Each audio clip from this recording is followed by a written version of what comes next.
Buenos días. Bueno, siempre es un gozo poder compartir con ustedes la palabra de Dios y poder llevar un mensaje de esperanza. Y como decía el pastor, estamos en una serie casi que cubre todo este semestre sobre el Sermón del Monte. Y el domingo pasado tuvimos la primera parte de este sermón y haciendo un repaso de lo que nos compartía Hernán el domingo pasado, el tema central de estos 3 capítulos que contienen el Sermón del Monte es la llegada del reino de los cielos. La llegada del reino de los cielos. Y Mateo es muy especial al ubicarnos estas bienaventuranzas después de unos eventos muy particulares que nos ubican en la historia. No sé cómo ustedes me escuchan. ¿Sí? Ok, yo me oigo como… Sí, eso.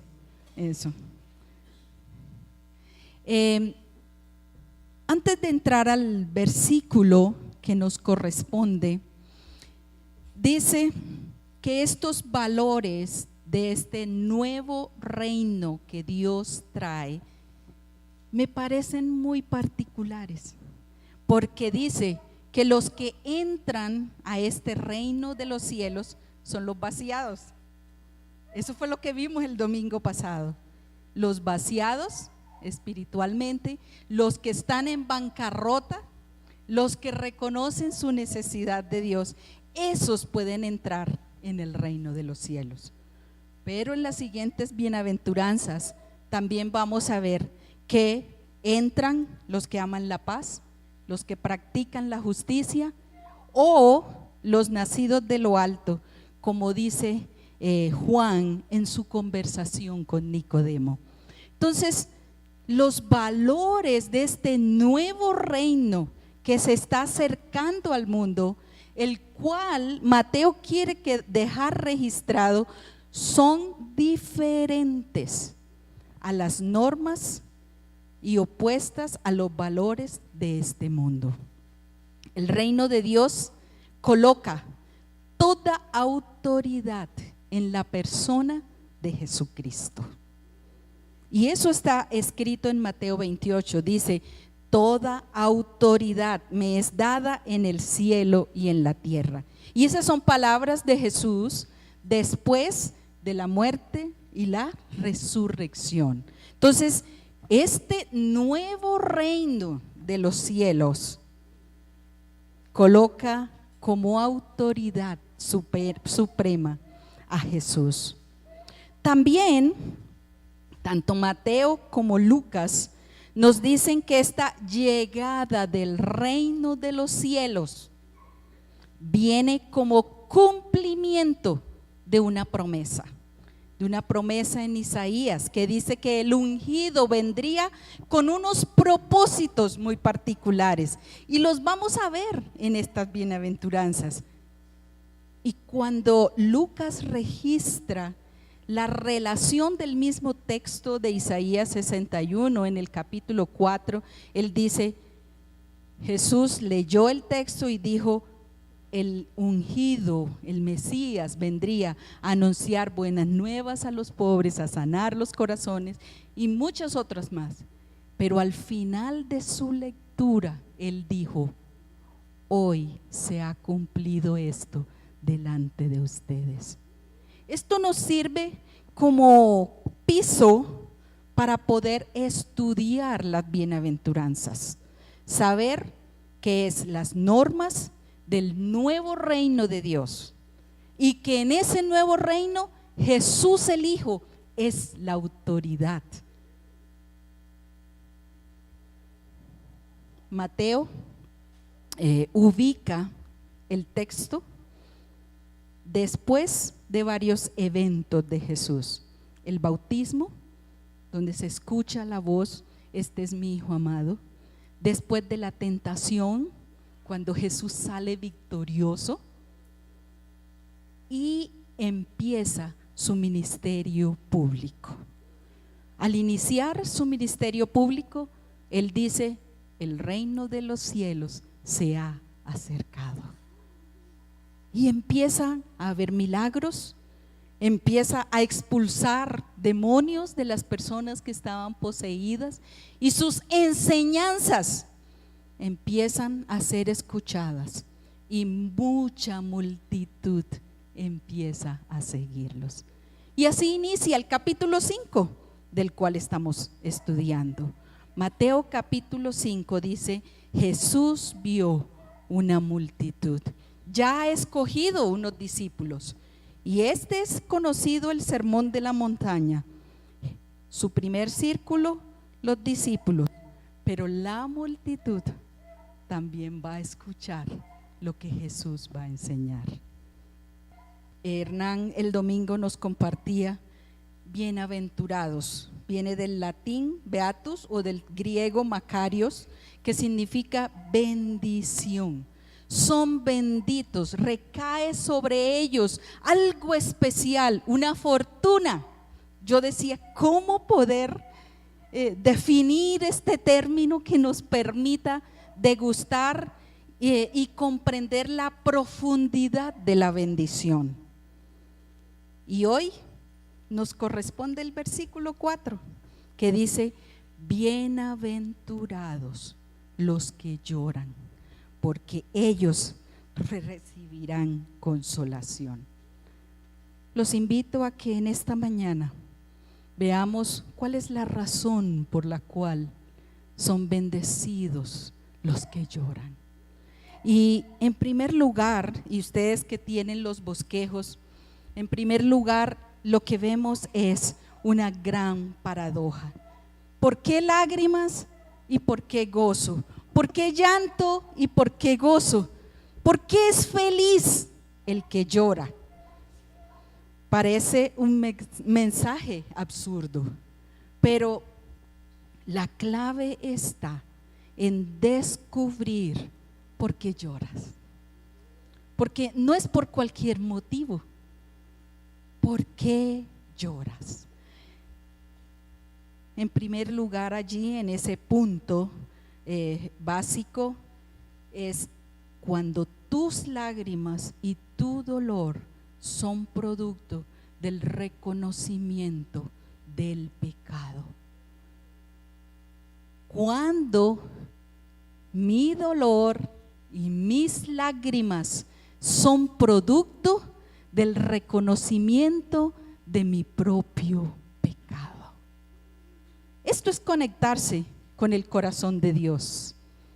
Serán felices los que lloran y sienten dolor por su propia condición. Esto es lo que sintió el profeta Isaías cuando en el capítulo 6, versículos 1 al 7, él tiene una visión de ese Dios majestuoso, de ese Dios 3 veces santo, santo, santo, santo. Y dice que cuando él tuvo esa visión y se vio su propia condición, el texto dice que él exclamó: ay de mí que estoy perdido. Ay de mí que estoy perdido, porque soy hombre de labios impuros y vivo en un medio de un pueblo pecador. Cuando te reconoces en tu situación y eso produce llanto, Dios actúa. Dios actúa. Dios actúa y viene a ti. Pero lo mejor, porque el mismo texto de ahí de Isaías, eso está en las referencias cruzadas de este llanto, es que viene un serafín y lo toca sus labios con un carbón encendido y le dice: tu maldad ha sido borrada y tu pecado perdonado. Eso trae consuelo al alma. Cuando tú conoces y ves tu condición y Dios mismo se acerca y actúa. Eso reconforta el alma. Pero hay otros textos. El llanto que proviene de reconocer mi condición, mi pecado, cuando no se obedece la ley de Dios.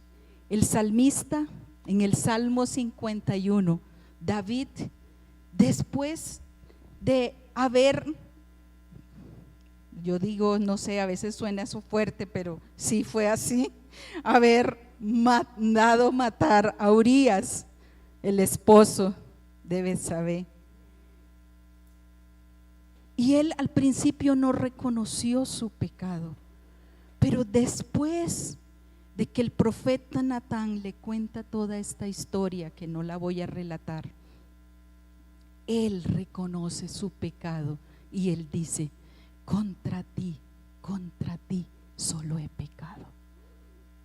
Ten compasión de mí. Y dice que él estaba apesadumbrado, él estaba dolido. E incluso el Salmo también nos dice, en los Salmos queda relatado, dice: mientras callé, se envejecieron mis huesos. Mientras guardé silencio sobre mi pecado, todo mi cuerpo se consumía.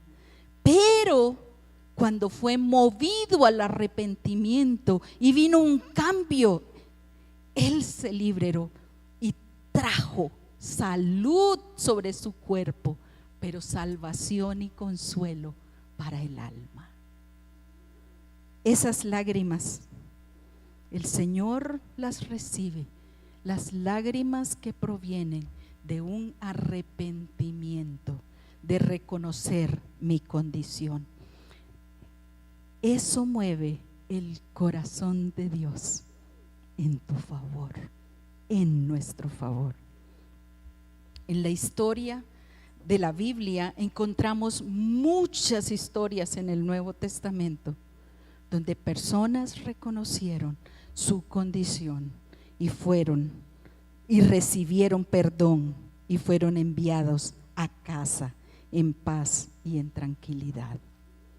Pero también, en segundo lugar, dentro de esta parte de la paradoja de las lágrimas y el gozo, está cuando lloramos y sentimos dolor por el pecado de otros. Y hay muchos ejemplos. Yo decía, ¿cuál historia utilizar? Porque son muchas las historias, pero me llamó mucho la atención la de Esdras en la reconstrucción. Dice que Esdras recibió informe que los sacerdotes, los levitas, o sea, las autoridades religiosas, se habían corrompido y habían sido infieles a Dios al casarse con mujeres que no adoraban a Dios. Y cuando él se enteró que desde los sacerdotes, los levitas y de ahí para abajo igual, el pueblo también estaba unido en yugo desigual, miren lo que dice el texto. Esdras capítulo, en el 9, voy a leer unas frases y luego vamos al 10, dice: después que Esdras escuchó lo que habían hecho los levitas y los sacerdotes, rasgó sus vestidos.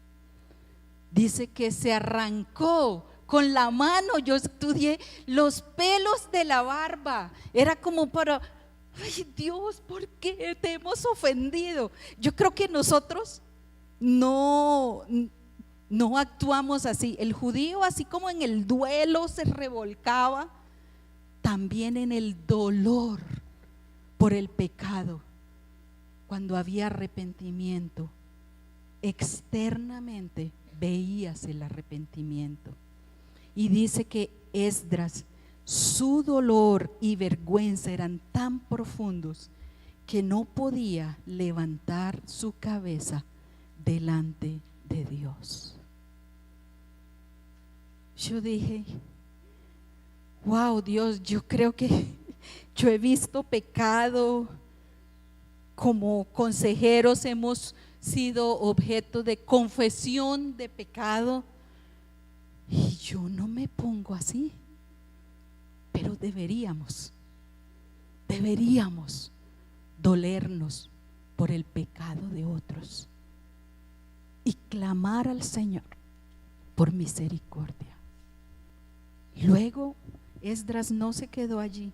El capítulo 10 dice: mientras Esdras oraba y hacía esta confesión, llorando y postrándose delante del templo de Dios, a su alrededor se reunió la asamblea del pueblo, hombres, mujeres y niños, y toda la multitud lloraba amargamente. El pecado debe producir dolor, lágrimas de arrepentimiento. Y lo que viene después en el libro es que el pueblo se comprometió a obedecer la ley y a hacer lo que Dios quería. El salmista David, en el Salmo 119, 136 dice: lloró porque la nación no obedecía ni buscaba a Dios. Y dice textualmente: ríos de lágrimas brotan de mis ojos, porque tu ley no se obedece. ¿Cómo está nuestra nación, Colombia? No voy a hablar de los pueblos vecinos.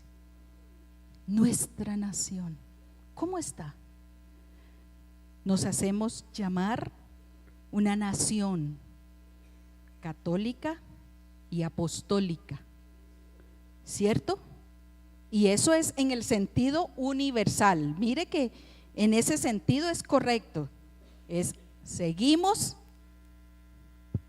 lo que los apóstoles instruyeron, y es universal, católica y apostólica. Y nuestra nación se rinde ante otros poderes del dinero, como Odebrecht, del poder, cuando están dispuestos, como en el cartel de la toga, a vender la verdad por unas monedas. En los valores del reino de Dios, porque esto es, el reino de Dios se ha acercado. Y en el reino de Dios, los ciudadanos del reino de Dios lloran por el pecado del pueblo. Yo debo reconocer que hay ciertas cosas que sí me producen llanto, pero hay otras que no. Entonces como que nos hemos vuelto insensibles. Nos hemos vuelto insensibles ante la corrupción de nuestra nación. Y como ciudadanos del reino debemos tomar la misma actitud de Esdras, la misma actitud de David, y llorar y clamar por misericordia. Ten misericordia de nuestra nación. Extiende sanidad sobre nuestra tierra, que ha visto tanta sangre, que ha visto tanta desigualdad, que ha visto tanto dolor. Y los que así lloran y claman van a tener una recompensa. Jesús lloró por Jerusalén, porque había venido a su pueblo, había venido en cumplimiento de una promesa, pero los eruditos, los fariseos, los maestros de la ley, no reconocieron las señales. Y como diría uno acá, le hicieron el feo todo el tiempo, ¿no? Todo el tiempo se le opusieron. Y dice textualmente, Jesús lloró porque no reconocieron el tiempo en que Dios vino a salvarlos. Pero también lloraba porque no solo no reconocieron el tiempo en que Dios mismo vino a salvarlos, no reconocieron a Jesús como el Mesías, por lo tanto se perderían. Los religiosos que trataban de obedecer a Dios se perderían, y Él había venido a salvarlos. Jesús nos da un ejemplo de aquellas cosas por las cuales el corazón de Dios se duele. Y cuando lloramos por nuestro pecado y por nuestro propio pecado, nos conectamos con lo que causa dolor en el corazón de Dios. Pablo, en su carta a los Filipenses, nos deja registrado, capítulo 3, versículo 18, que él lloraba al saber que habían tantos falsos maestros que estaban enseñando lo que no era conforme al Evangelio. Y dice, eran enemigos de la cruz. Me voy a cuidar de decir nombres, pero nosotros sabemos cuántos hemos escuchado, incluso cerca de nuestras casas, en la televisión, pastores y maestros predicando un evangelio barato. Un evangelio barato. Porque sí, hemos sido salvos por gracia, pero esta salvación hay que cuidarla. Hay que cuidarla. Y se debe evidenciar en nuestra vida y en nuestro testimonio y en nuestra vida de conducta que somos ciudadanos no de este mundo, sino del reino de los cielos. Somos ciudadanos de lo alto. Lloramos. Yo veo que cuando Hernán me dio este texto, yo dije, ay, como que ha visto que yo lloro mucho. Bueno, no es así. Pero al estudiarlo me vi confrontada. Me vi confrontada. Algo que no dijo Hernán es, yo empecé en las misiones desde los 19 años. Y mi pasión es que muchos lleguen a conocerlo a Él. Que las naciones se rindan ante Dios. Pero eso depende de buenos maestros, predicadores, expositores y miembros de la iglesia del común que predican la palabra de Dios correctamente y que se duelen, como dice Pablo, cuando escuchan herejías. Pero nos da temor. Y yo, de veras, esto es como si fuese una confesión. Yo decía, Señor, que me duela cuando escucho herejías, y que tenga valor y firmeza para confrontarlos y decirles, lo que están predicando es en contra de Dios mismo y se están constituyendo enemigos de la cruz. Esto es poderoso, pero es de autoexamen, es de autoexamen. Lucas también relata las bienaventuranzas, no las organiza como lo hace Mateo, pero en Lucas capítulo 6, con respecto a bienaventurados los que lloran. Lucas escribe: dichosos ustedes los que ahora lloran, porque luego habrán de reír. Esa la estoy leyendo de la Nueva Traducción Viviente.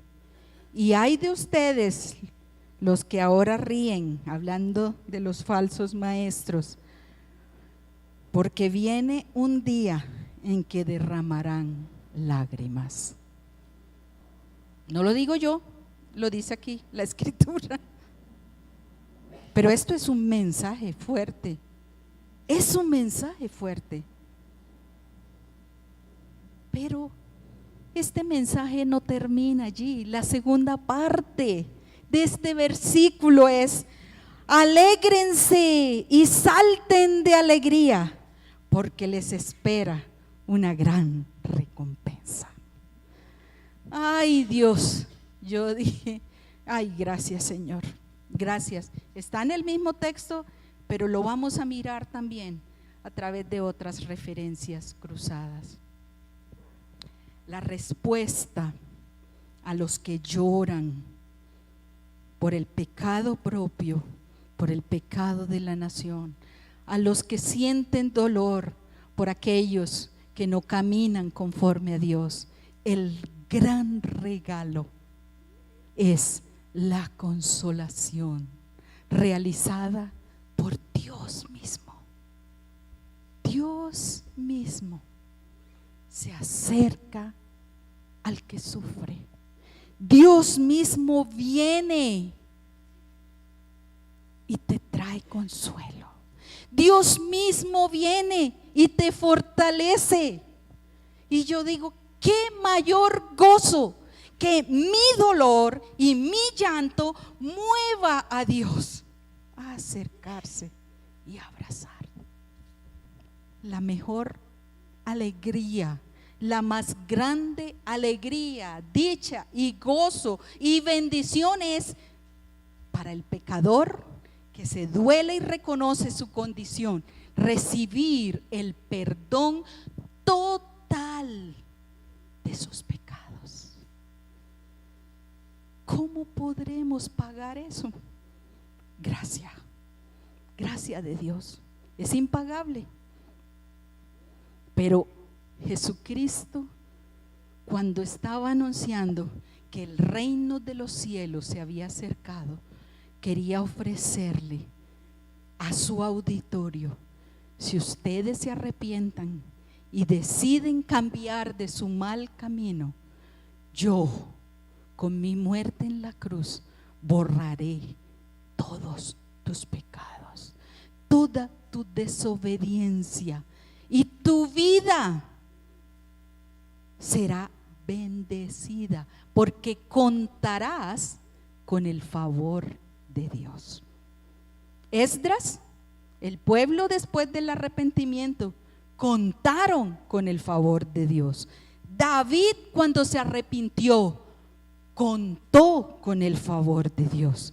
Y estoy segura que tú y yo, los que hemos tomado una decisión de seguirlo a Él, también contamos con el favor de Dios. Este regalo es gratuito. Él renueva las fuerzas, y así como David le dio vida y salud en sus huesos, el gozo y la alegría de no tener deudas pendientes con Dios, eso nos alienta para el caminar.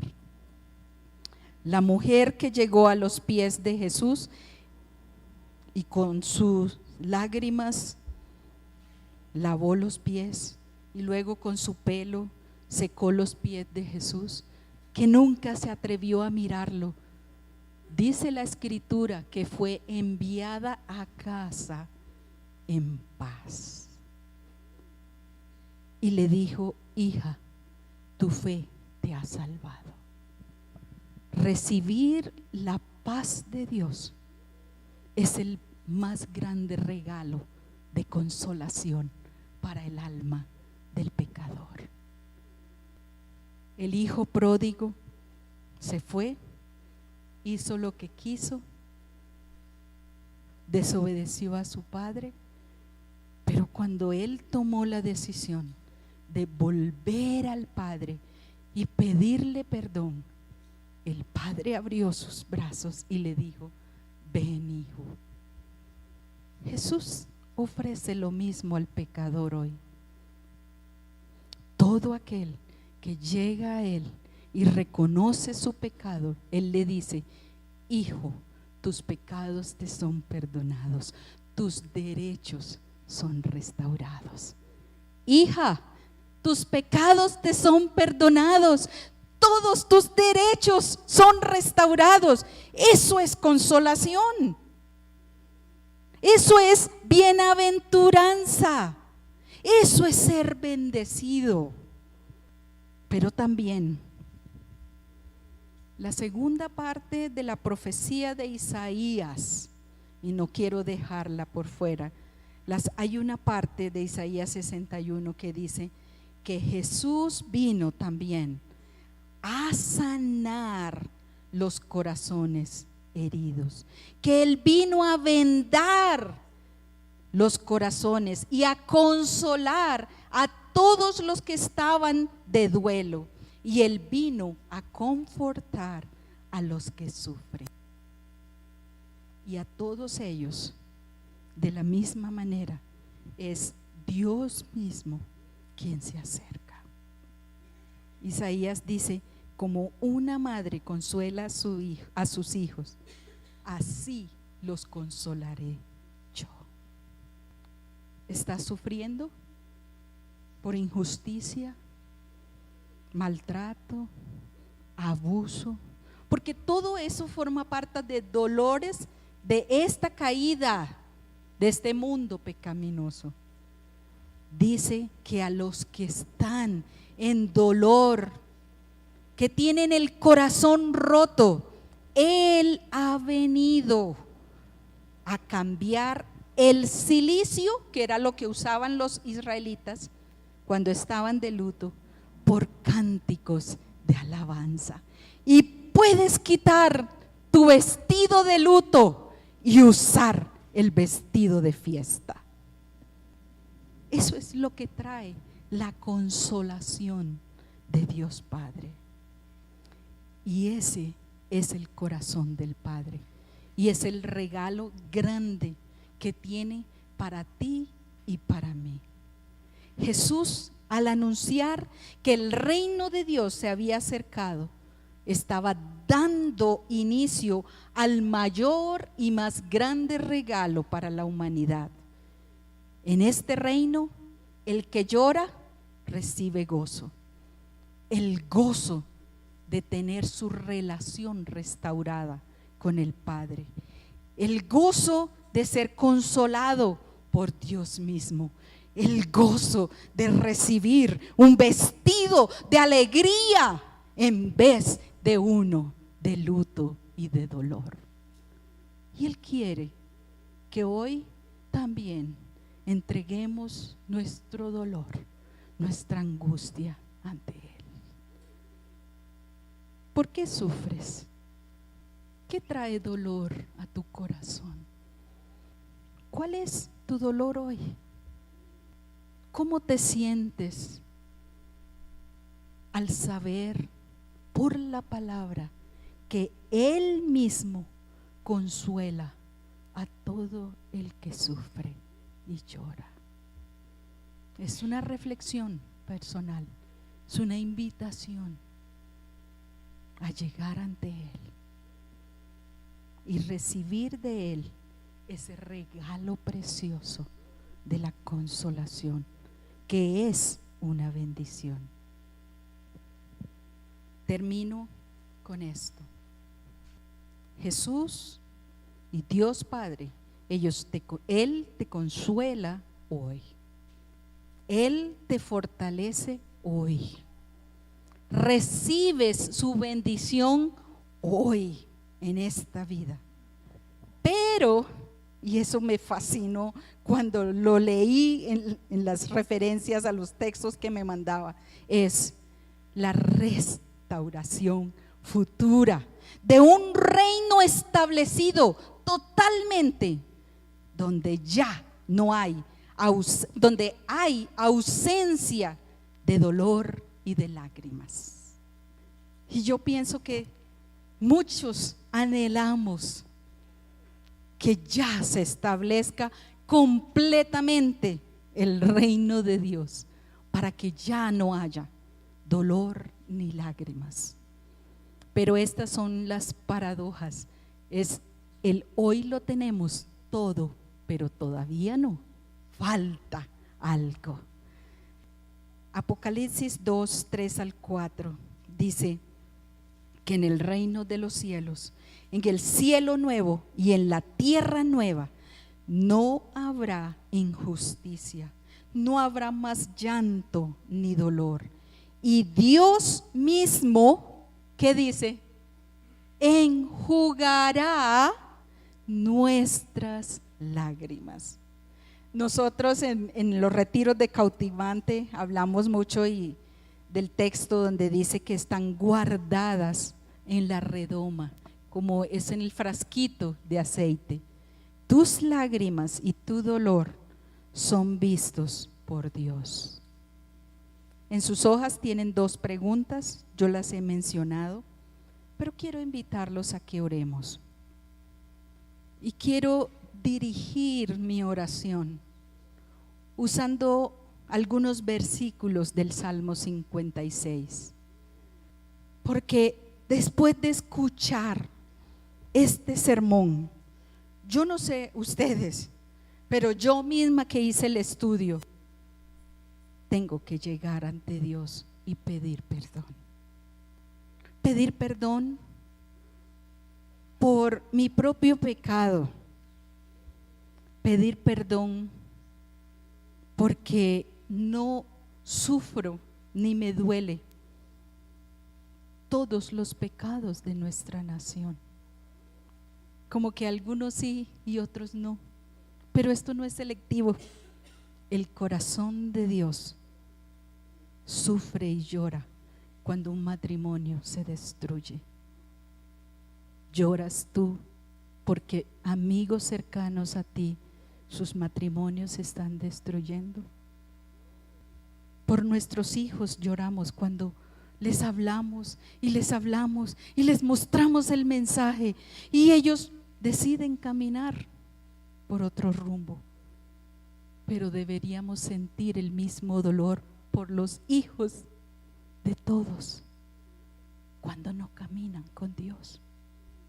Por eso quiero orar, y allí en tu sitio donde estás, habla con Dios, confiesa lo que Él haya puesto, la manera como Él hoy te ha hablado y te ha retado, y toma decisiones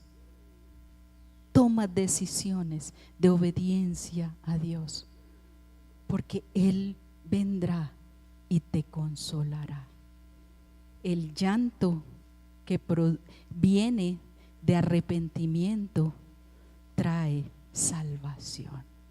El llanto que es fruto del arrepentimiento trae salvación.